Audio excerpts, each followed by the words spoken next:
ต่อด้วยไปขอเชิญรับฟังธรรมะยามแรงจากตุเจ้าวัดทุ่งตำบลงานอำเภอสังขะจังหวัดเชียงราย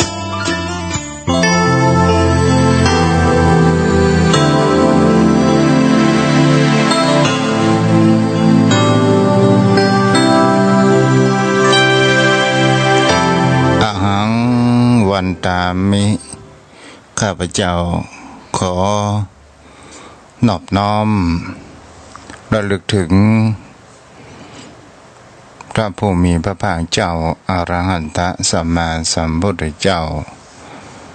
ผู้ตรัสรู้ชอบได้โดยพระองค์เองพระองค์นั้นโดยเสียงกล่าวของข้าพเจ้าขอนอบน้อมวันตาครั้งที่สองระลึกถึงอย่างพระราชธรรมคำสอนขององค์สมเด็จพระผู้มีพระภาคเจ้าอรหันตสัมมาสัมพุทธเจ้าพระองค์นั้นโดยเสียงกล่าวของข้าพเจ้ากรอกราบนอบน้อมวันตาครั้งที่สามขอนอบน้อมระลึกถึงอย่างพระสงฆ์สาวกขององค์สมเด็จพระผู้มีพระภาคเจ้า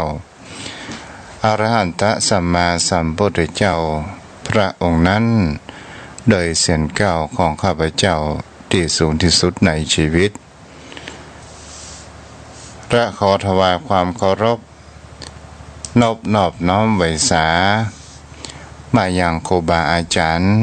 พระเถระเจ้าพระภิกษุสงฆ์สามเณรพระสังฆาธิการสงฆ์สมณศักดิ์ทุกรูปที่รับฟังอยู่บางครั้งบางคราว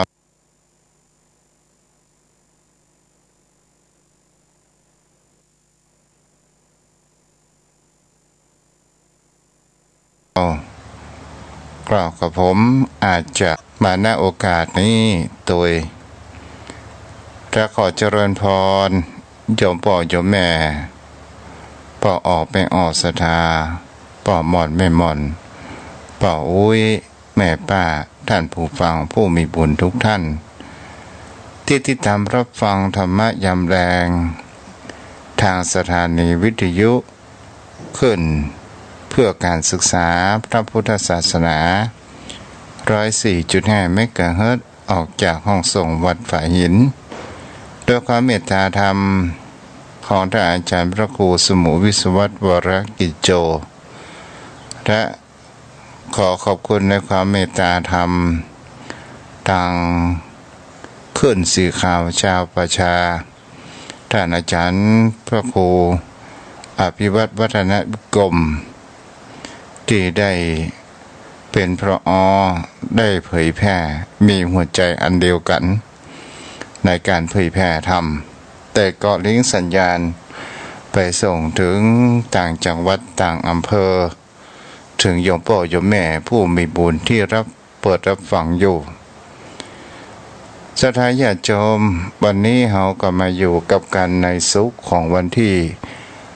21เดือนมกราคมวันเวลาผ่านไปบ่สามารถที่จะได้ย้อนกลับคืนมาได้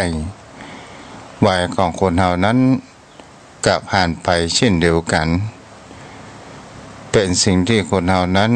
เฮามาบนโลกใบนี้เฮาได้แสวงอย่างไว้เป็นทรัพย์ภายในของเฮาพ้อง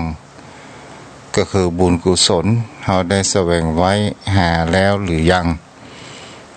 จงตั้งคำถามเพื่อตนตัวของเฮาเองถ้าเฮามัวแต่เพลิดเพลินรุ่มหลงดังทรัพย์ภายนอกมากเกินไปมันก็ก่อให้เกิดแห่งความประมาทที่เกิดมาในชีวิตแห่งความเป็นมนุษย์เพราะว่าการเกิดมาเป็นมนุษย์นั้นมันยากแสนยากเหมือนดังเขาโคกับขนโคคนที่จะเกิดมาเป็นมนุษย์เหมือนดังเขาโคซึ่งมีสองเขาแต่คนที่ไม่ได้เกิดมาเป็นมนุษย์เหมือนดังขนโคมันมีมากมายนับปัจจุบันนั้นเองโยมพ่อโยมแม่วันนี้เราก็มาอยู่กับกันในช่วงเวลานี้ประมาณ50หรือว่า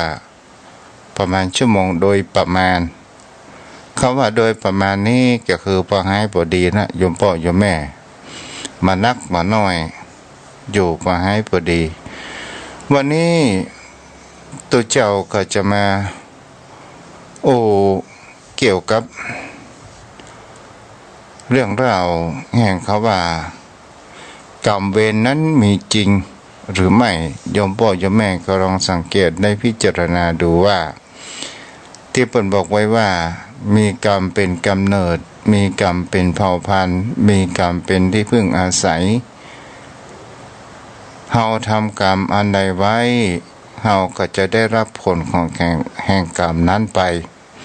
กรรมในที่นี้ก็คือการกระทำนั่นเองโยมพ่อโยมแม่ก็มีครอบครัวหนึ่งที่ได้เล่าถึงอดีตของตัวเองครั้งสมัยเป็นลูกของพ่อของแม่และตัวเองนั้นเกิด เป็นคนที่มีความอกตัญญูต่อพ่อต่อแม่และเป็นคนที่บ่ค่อยเชื่อฟังพ่อแม่นั้นก็คือ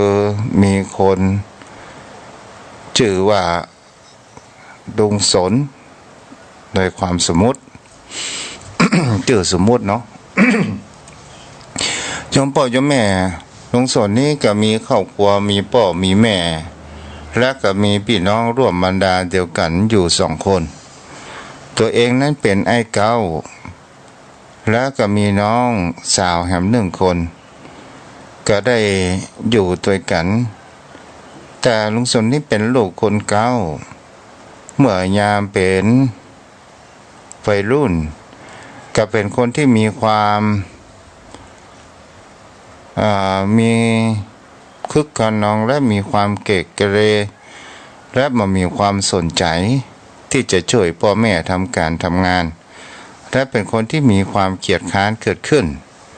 แต่เป็นคนที่อยากจะได้อันหยังก็จะเอาได้ประเดี๋ยวนี้ด้วยความใจร้อนพ่อแม่นั้นก็ได้ตัวใจก็ต้องจะซื้อหื้อถ้าลูกอยากจะได้อันหยังจะเอาก็จะเอาประเดี๋ยวนี้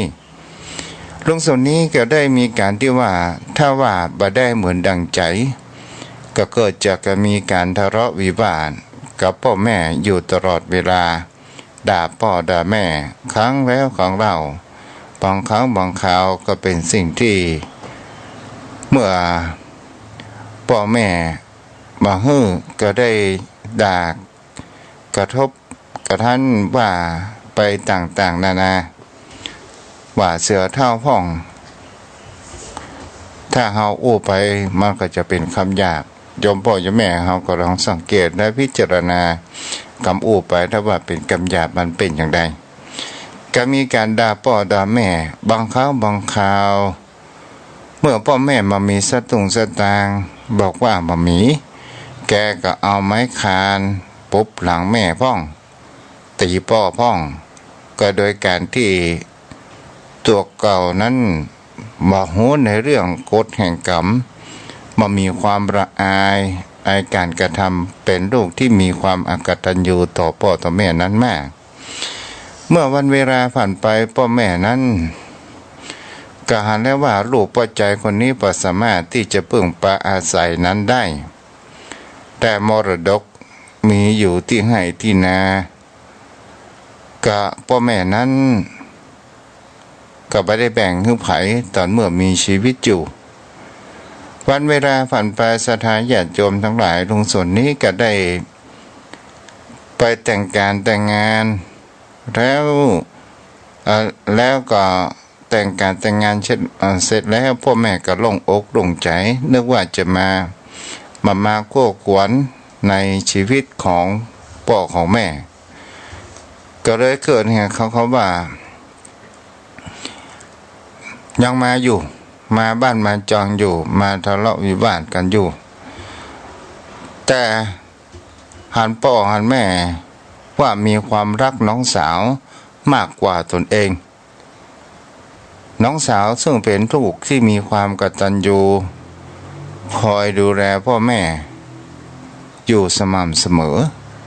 แล้วก็ไปเดือดพ่อเดือดแม่ว่าอีพ่ออีแม่เนี่ยฮักเฮาบ่รักลูกบ่เสมอกันบัดเดี๋ยวนี้จะแปลงที่นะเฮ้ยน้อยเนาะหูนะไอ้หูต้องแบ่งให้มันเสมอกันพ่อแม่ก็บอกว่าอย่างไรยอมพ่อยอมแม่วันเวลาผ่านไปคนเฒ่าพอใจก็จบชีวิตตรงแหมมาแหมสัก2 ปีคนเฒ่าไม่ยิงนั้นก็จบชีวิตลงก่อนที่จะจบชีวิตลงทั้ง2 เท่านี้เปิ้นก็ได้เขียนพินัยกรรมรับไว้เพื่อที่กับทางผู้ถือพินัยกรรมนี้ก็คือทางปลดหลวงบ้านและในอำเภอถือไว้และบอกกล่าวว่าถ้าว่าเฮาล้มหายตายจากไปขอให้ปลดหลวงนั้นเป็นคนเปิดศรัทธาญาติโยมทั้งหลายตอนนั้นลุงสนก็อายุสัก40-50นี่ประมาณ40-50ก็มีความกำลังกายในการทำงานอยู่ในเมื่อพ่อแม่ตายละแล้วก็ได้ทางปลดหลวงและในอำเภอก็ได้มาเปิดพินัยกรรมทรัพย์สินมรดกนั้นพ่อแม่ก็ยกให้กับลูกสุดท้องเพราะว่าพ่อแม่นั้นได้เปิ่งปาอาศัยมาอยู่ตลอดจนรับตาลาโลกใบนี้ลุงสนนี้ก็มีเกิดเหตุเขาว่าความอิจฉาเกิดขึ้นหากว่าน้องเป็นคนที่ได้ที่ดินไปเสียทั้งหมดตัวเองนั้นมาได้อย่างสักอย่างก็ได้ไปดำเนินการเกี่ยวกับขึ้นศาลไปฟ้องร้องกันเกิดขึ้นเมื่อฟ้องร้องกันเกิดขึ้นตอนสุดท้ายศาลก็ยกฟ้องทรัพย์สินมรดกนั้นก็ต้องเป็นของตกของเป็นน้องสาวแกก็เลยกระตัดพี่ตัดน้องกับน้องสาวของตัวเองตั้งแต่บัดนั้นวันเวลาผ่านไปศรัทธาญาติโยมทั้งหลายกรรมเวรมันก็ไม่หายไปไหนเฮาทำสิ่งใดเฮาก็ได้สิ่งนั้นพอเวลาอายุประมาณสัก60 ปีเส้นเลือดในสมองแตกกลายเป็นคนอัมพฤกษ์ไปและก็ไม่สามารถที่จะเดินเหินในอย่างได้แล้วก็เป็นปากเปี้ยวปากงอปากบิดต่างๆตราบนั้นจึงจะมีความสำนึกในกรรมของตัวเองแกก็เลยได้เขียนได้เล่าเรื่องประสบการณ์ในชีวิตว่ากรรมเวรนั้นมันมีจริงในสิ่งที่กระทำต่อพ่อต่อแม่ต่อผู้มีพระคุณเรื่องอะไรยอมพ่อยอมแม่บางครั้งบางคราวคนเรารู้ความจริงมันก็เกียบสายไปเสียแล้วและก็เป็นสิ่งที่คนเรานั้นจะหันได้ว่าการที่ผู้คนเรานั้น มามีความกตัญญูต่อผู้มีพระคุณมามีความเจริญโยมพ่อโยมแม่มีแต่ความอับเฉานั้นเกิดขึ้นต่างๆมีแต่เรื่องวุ่นวายไปต่างๆนานาเกิดขึ้นนี่ก็เป็นสิ่งที่เราจะเห็นได้ว่าวัฏจักรแห่งชีวิตบนโลกใบนี้มันเป็นอย่างนี้เป็นสิ่งที่มีจริงวันนี้โยมพ่อโยมแม่เข้าสู่ในรักธรรมวันนี้ตุเจ้าได้อ่านหนังสือของหลวงปู่พุทธทาสภิกขุเนาะ ที่เป็นนักปราชญ์ทางพระพุทธศาสนาพระเดชพระคุณท่านนั้นก็ได้ถึงเกี่ยวกับคำว่าตุเจ้ามีความแม้กระทั่งหลวงพ่อพยอมก็ได้ว่าธรรมะคือหน้าที่นี้แหละคือธรรมะที่พระพุทธเจ้าค้นพบและนำมาสอนธรรมะคือหน้าที่นี้ศรัทธาญาติโยมทั้งหลายมันเป็นคำว่าหน้าที่มันหมายถึงอะไรอย่างบางคนก็ว่าธรรมะยังบ่แปลว่าเป็นคำสอนเล่าถ้าเป็นคำสอนมันก็ได้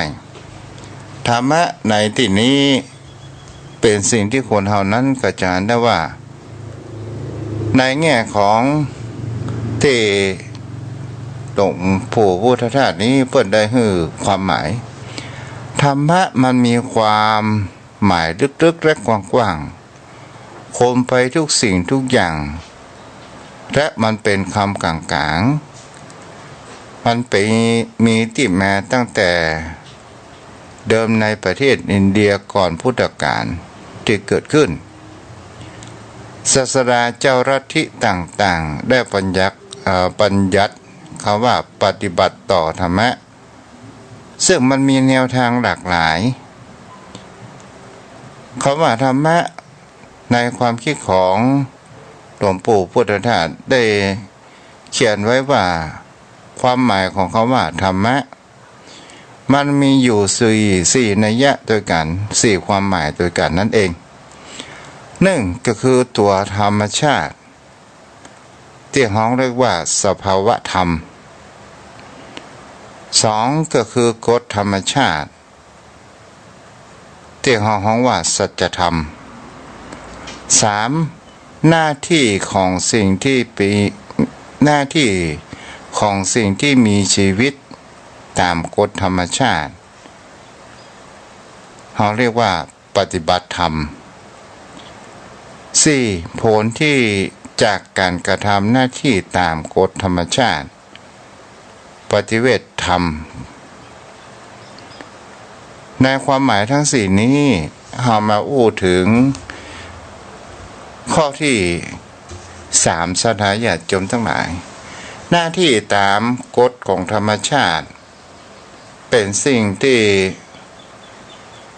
ชีวิตทุกชีวิตจะต้องพึ่งพาในการประพฤติปฏิบัติเพื่อที่เราจะมีชีวิตมีความรอดอยู่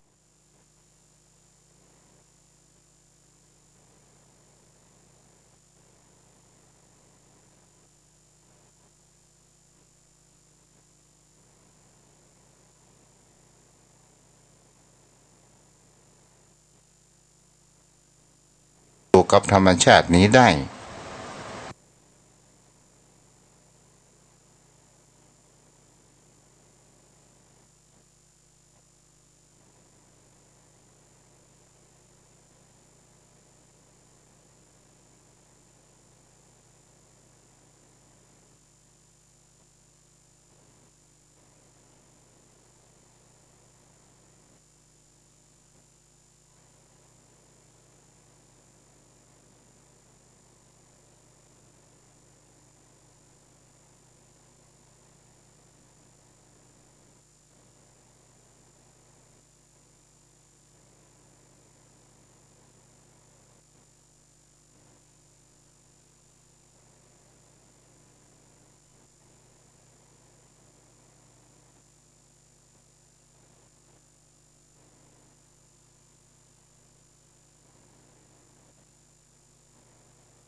ธงชาติและเพลงชาติไทยเป็นสัญลักษณ์ของความเป็นไทยเราจงร่วมใจยืนตรงเคารพธงชาติด้วยความภาคภูมิใจในเอกราชและความเสียสละของบรรพบุรุษไทยประเทศไทยรวมและเนื้อชาติไทยเป็นประชารัฐผ้าไทยของไทยทุกส่วนอยู่ดำรงคงไว้ได้ทั้งมวลด้วยเพลงล้วนหมายรักสามัคคีไทยนิรักสงบแต่ถึงรบไม่กล้าเอกราชจะไม่ให้ใครคุมขีสละเลือดทุกอย่างเป็นชาติทะเลพลังประเทศชาติไทยต้องเวทีชัยชโย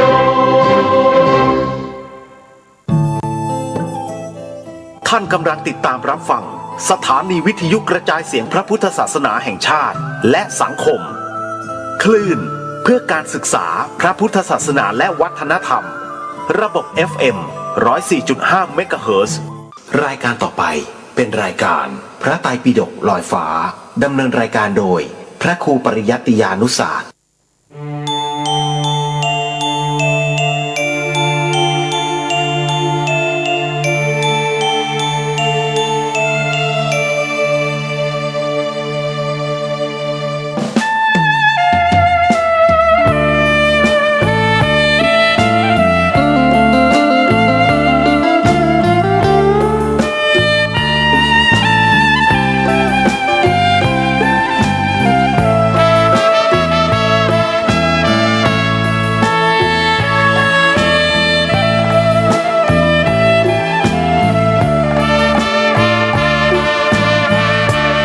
พุทธคุณเก้ามาบอกมาเล่าฟังเป็นความรู้ข้อหนึ่งคืออรหันต์บุคคลที่ควรเชิดชูเพราะท่านเป็นผู้กิเลสไม่มีสัมมาสัมพุทโธผู้ลบความโง่ให้เราเหล่านี้ตรัสรู้ด้วยพระองค์เองแท้เสงฟ้าปัตภีข้อ200,000ดีผู้คนบูชา3วิชาจารณาสัมปันโน4สุขโตรวมกันแปลได้เลยนะหมายถึงผู้รู้ประพฤติถึงธรรมล้ำค่าอีกสุขโตต่อมาผู้เสด็จไปด้วยดีโลกวิทูหมายถึงเป็นผู้แจ้งในโลกนี้อนุตตโรปุริสัทธรรมสารถิข้อ6ก็มีความแปลให้ฟังเป็นผู้ฝึกผู้สอนมนุษย์ได้ดีและก็ไม่มีผู้ใดเทียมเท่าสักครั้งข้อ7ศรัทธาเทวมนุษย์สานังศาสดาสอนสั่งมนุษย์และเทวดาพุทโธนี้ข้อ8ผู้หลีกแก้ไขปัญหาผู้รู้ผู้ตื่นเบิกบานก้าวนั้นข้อภควาผู้เลิศวิชายอดภค